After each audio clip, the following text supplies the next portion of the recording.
Coming to you live from social distancing in 2020. Pre-calculus Math 11. Dots. Dots. Dots. Make sure you're 2 meters away from somebody else. Hey, you, step back. Dots more. Today, absolute value. Hi guys, welcome to class, such as it is.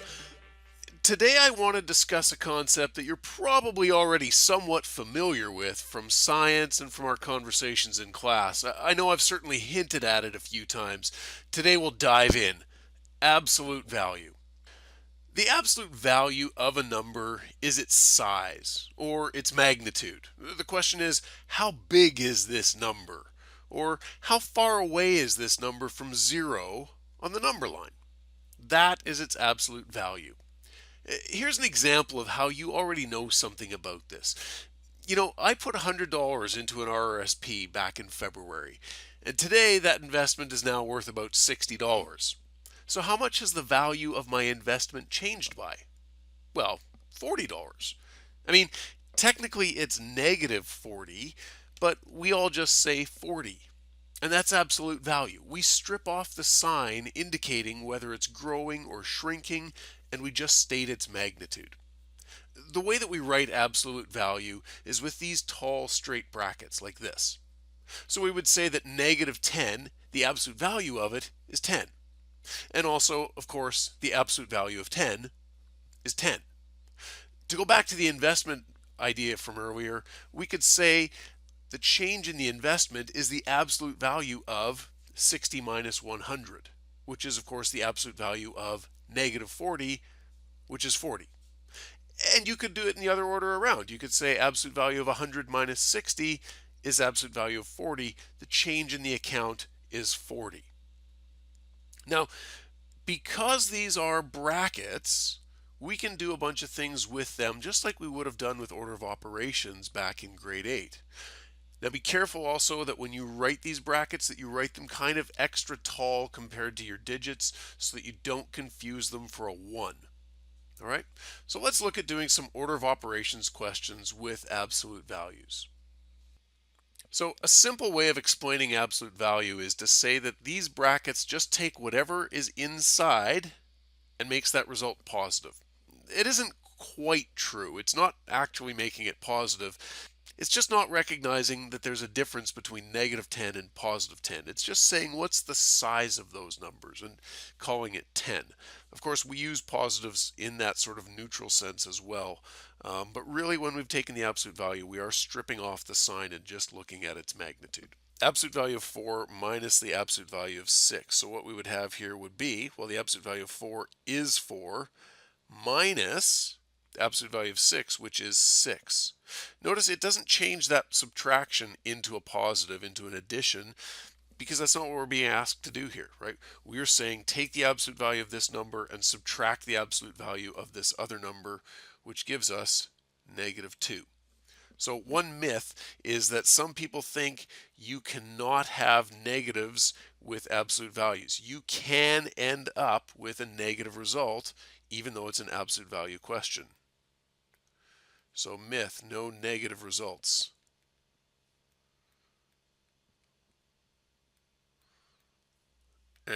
Busted. Not true. Next one, absolute value of negative 7 minus the absolute value of negative 8. So what's the absolute value of negative 7? 7.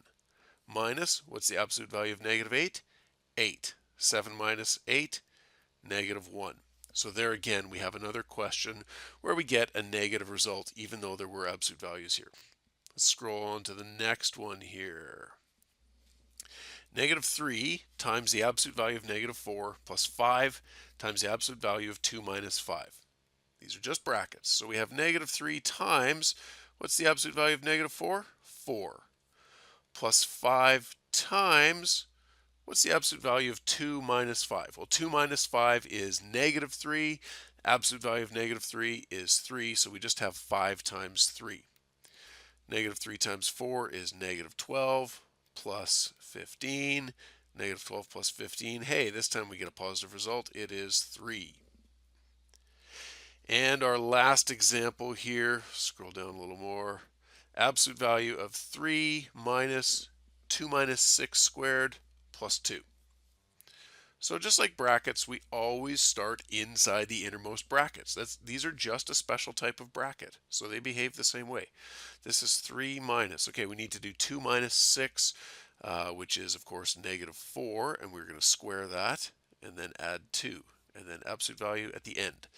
3 minus negative 4 squared is 16 plus 2. So 3 minus 16 is negative 13 plus 2 is negative 11. Absolute value of negative 11 is, of course, 11. And this is where I say you need to be really careful that you can tell the difference between your absolute value brackets and your ones, because this almost looks like 1 minus 111 here, if you're not being careful. Mine's a little sketchy, but it's okay. So what you probably notice here then is that the absolute value of x is either just x if the x number itself is greater than or equal to 0, or it's negative x when x itself is negative, is a less than 0 number, right? The absolute value of 4 is just 4. The absolute value of negative 13 is negative of negative 13, right? It's negative x, because that, of course, is just 13. So now you're probably wondering, hey, if we can take the absolute value of a number, couldn't we just take the absolute value of a function? You know, that's a great question you just had. Well done. Let's take a look. Let's start by comparing the graphs of these two functions. F of x equals 9 minus x squared, with h of x equals the absolute value of 9 minus x squared. Or also you could say that h of x is the absolute value of f of x. Well, let's graph this using our graphing calculator. Hey, look at this. You can see over here that the calculator fairies have already entered the first equation for me. That's great. Well, I'll move on to doing the second one, but wait, how do I type absolute value brackets on my calculator? Well, never fear, I'll show you. Come on over to here and press Math. Scroll across to the number column. And the very first entry there, number 1, is abs. This is not a workout routine. This is an abbreviation for absolute value. So we'll click on that. Takes us back to our y equals menu, and you can see the absolute value brackets given there.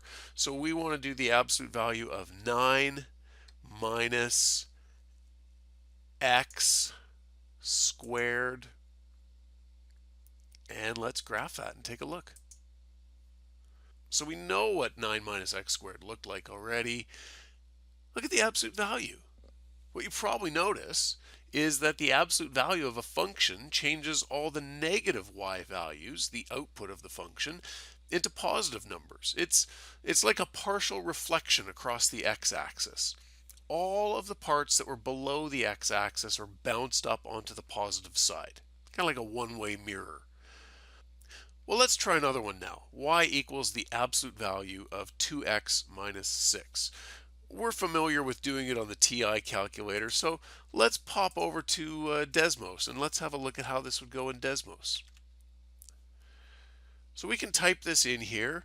Y equals, to get the absolute value brackets here, there's two ways. You can bring up this keyboard down here, and this item right here, absolute value of A, will give you those brackets. You can also just go shift backslash on your regular keyboard, and the shift item there is the absolute value brackets. But I'm here now, so I'll do this. Absolute value of 2x minus 6. You can see it wants to close them for me, so I will let it, and I'll hit enter. And there we've got it there. It did the same thing as what we saw before. We've got that negative portion of the linear equation 2x minus 6 bounced back up. In fact, if we graphed just y equals 2x minus 6, we can see, yeah, this portion down here has been reflected up into the top part of this graph. I wonder what the equation of that line is. That portion right there. I mean, clearly has a y-intercept of 6. Its slope is probably similar to the line that we've actually got there, 2x plus 6. I wonder if it might be negative 2x plus 6. Hey, look at that. So you can see that what comes out of this, when we graph the absolute value of 2x minus 6, we get two parts here. One part is simply y equals 2x minus 6. But then we get another part here that is the exact opposite of 2x minus 6. It's negative 2x and plus 6. And so we get this graph that's made up of both parts of those two equations put together. This is actually called a piecewise function. A piecewise function is kind of like a Frankenstein's monster of equations. We take two separate functions and we jam them together to make one new function with a common point of intersection. The way we would write the equation for this piecewise function as a piecewise function is like this. Y equals, and then we put a big set bracket, negative 2x plus 6 and 2x minus 6. And then we put commas, and after the commas we just give the conditions that explain when to use each of the parts of the equations there. Right? You don't need to worry too much about piecewise functions. We've never really talked about them, but I think you can imagine that the possibilities of things you could put together are endless. You know, you could put linear, we could have a quadratic portion of a piecewise, a rational. There's lots of other functions you could fit into a piecewise function. That's not the main focus here. The main focus here is doing the absolute value of a function and recognizing that what we end up with is all the negative parts reflected back up to the top. Of course, we could also put a twist on there where we put a negative sign in front of the absolute value, and it actually does the exact opposite. It reflects things down for us, which is kind of neat. Okay. Again, no need to worry about piecewise functions for now. It's something you probably won't encounter again until you get into calculus, and if you're more curious about them right now, dig deeper and Google it and look up some more stuff on it. But for now, that's it. I am not going to leave you with a 2 for you today because these are strange times, my friends. There's work for you posted in Canvas. Take care. Be well. Until next time, keep your pencils sharp, and I hope to see you in class. Bye.